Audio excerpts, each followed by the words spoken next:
naik gunung itu nggak sama dengan ke mall. Nah, jadi kapan mau healing kita bisa ke mall gitu ya. Ke gunung agak lain. Padahal itu mesti diterangkan dari awal. Gunung ini belum stabil, baru selesai erupsi itu. Setiap kali kita naik gunung, kita mesti anggap itu pengalaman pertama tuh.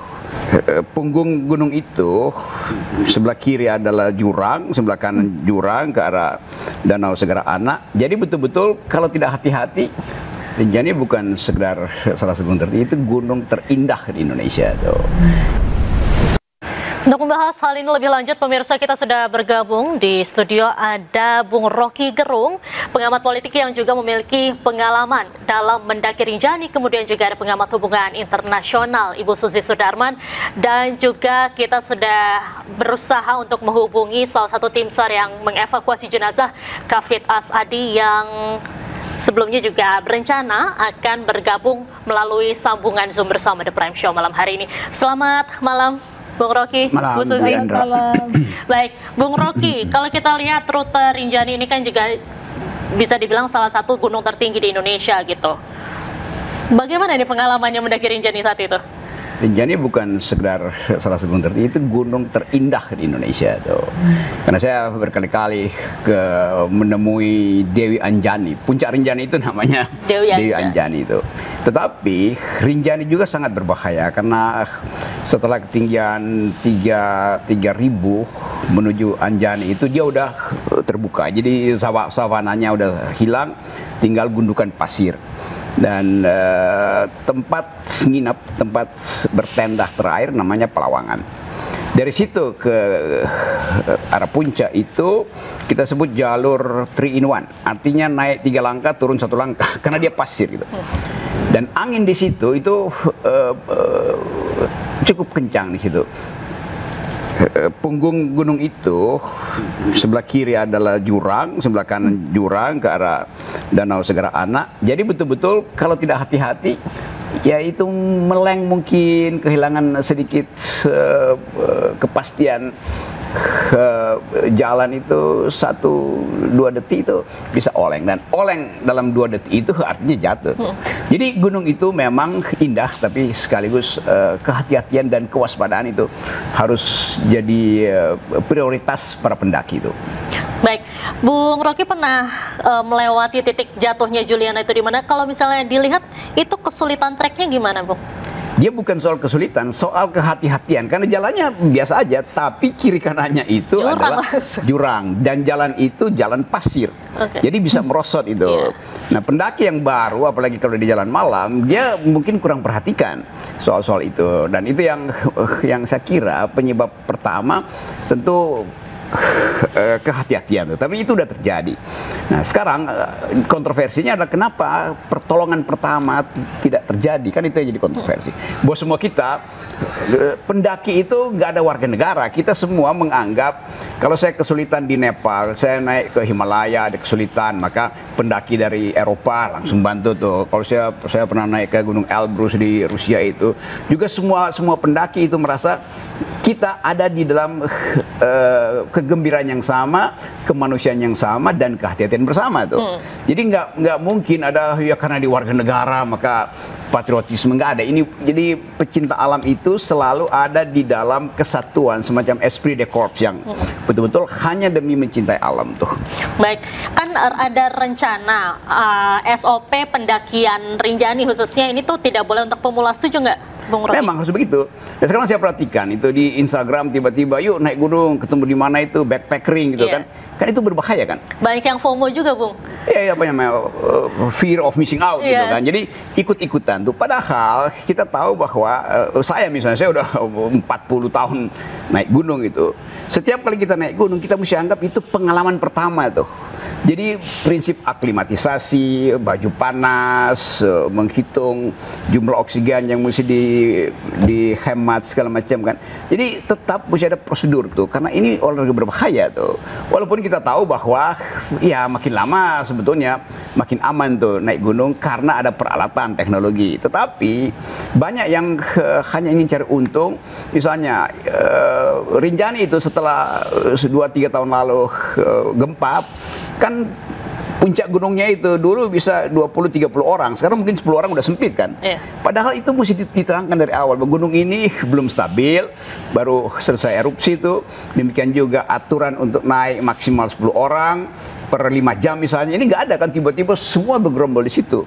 Maka ya dengan sendirinya potensi kecelakaan terjadi, apalagi mungkin 5 tahun lalu itu datanya 10.000 orang per tahun, sekarang udah 60.000 orang naik gunung itu. Dan itu jadi gunung internasional karena keindahannya justru. Baik, Bu Susi, kalau kita lihat ini kan pemerintah Brasil atau keluarga dari Juliana Marins ini ingin menuntut pemerintah Indonesia karena diduga lalai dalam menangani begitu. Tapi kita tahan dulu, Bu Susi. Pemirsa The Prime Show masih akan kembali usai jeda, tetaplah bersama kami.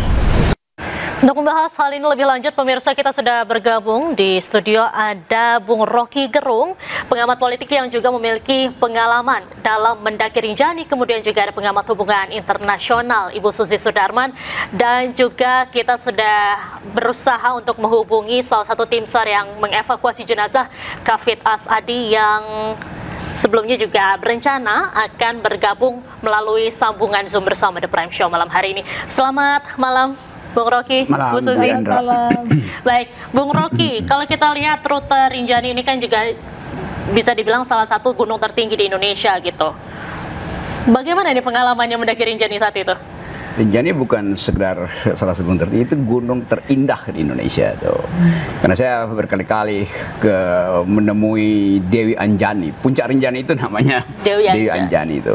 Tetapi Rinjani juga sangat berbahaya karena setelah ketinggian 3.000 menuju Anjani itu dia udah terbuka. Jadi savananya udah hilang, tinggal gundukan pasir. Dan tempat nginap, tempat bertenda terakhir namanya Pelawangan. Dari situ ke arah puncak itu kita sebut jalur 3 in 1, artinya naik 3 langkah turun 1 langkah karena dia pasir gitu. Dan angin di situ itu cukup kencang di situ. Punggung gunung itu sebelah kiri adalah jurang, sebelah kanan jurang ke arah Danau Segara Anak. Jadi betul-betul kalau tidak hati-hati ya itu meleng, mungkin kehilangan sedikit kepastian jalan itu 1-2 detik itu bisa oleng, dan oleng dalam 2 detik itu artinya jatuh. Jadi gunung itu memang indah, tapi sekaligus kehati-hatian dan kewaspadaan itu harus jadi prioritas para pendaki itu. Baik, Bung Rocky pernah melewati titik jatuhnya Juliana itu di mana? Kalau misalnya dilihat itu kesulitan treknya gimana, Bung? Dia bukan soal kesulitan, soal kehati-hatian. Karena jalannya biasa aja, tapi kiri kanannya itu adalah jurang. Dan jalan itu jalan pasir. Jadi bisa merosot itu. Nah, pendaki yang baru, apalagi kalau di jalan malam, dia mungkin kurang perhatikan soal-soal itu. Dan itu yang saya kira penyebab pertama tentu kehati-hatian, tapi itu udah terjadi. Nah, sekarang kontroversinya adalah kenapa pertolongan pertama tidak terjadi, kan itu yang jadi kontroversi. Bahwa semua kita pendaki itu nggak ada warga negara. Kita semua menganggap kalau saya kesulitan di Nepal, saya naik ke Himalaya ada kesulitan, maka pendaki dari Eropa langsung bantu tuh. Kalau saya pernah naik ke Gunung Elbrus di Rusia itu juga semua pendaki itu merasa kita ada di dalam kegembiraan yang sama, kemanusiaan yang sama, dan kehati-hatian bersama tuh. Jadi nggak mungkin ada ya karena di warga negara maka patriotisme, nggak ada. Ini jadi pecinta alam itu selalu ada di dalam kesatuan, semacam esprit de corps yang betul-betul hanya demi mencintai alam tuh. Baik, kan ada rencana SOP pendakian Rinjani khususnya ini tuh tidak boleh untuk pemula, setuju nggak, Bung Rocky? Memang harus begitu. Dan sekarang saya perhatikan itu di Instagram tiba-tiba yuk naik gunung, ketemu di mana itu backpacking gitu kan. Kan itu berbahaya kan. Banyak yang FOMO juga, Bung. Iya, apa namanya, fear of missing out gitu kan. Jadi ikut-ikutan tuh. Padahal kita tahu bahwa saya misalnya, saya udah 40 tahun naik gunung itu. Setiap kali kita naik gunung kita mesti anggap itu pengalaman pertama tuh. Jadi prinsip aklimatisasi, baju panas, menghitung jumlah oksigen yang mesti dihemat segala macam kan. Jadi tetap mesti ada prosedur tuh, karena ini olahraga berbahaya tuh. Walaupun kita tahu bahwa ya makin lama sebetulnya makin aman tuh naik gunung karena ada peralatan teknologi. Tetapi banyak yang hanya ingin cari untung. Misalnya Rinjani itu setelah 2-3 tahun lalu gempa, kan puncak gunungnya itu dulu bisa 20-30 orang, sekarang mungkin 10 orang udah sempit kan. Padahal itu mesti diterangkan dari awal, bahwa gunung ini belum stabil, baru selesai erupsi itu. Demikian juga aturan untuk naik maksimal 10 orang per 5 jam misalnya, ini nggak ada kan, tiba-tiba semua bergerombol di situ.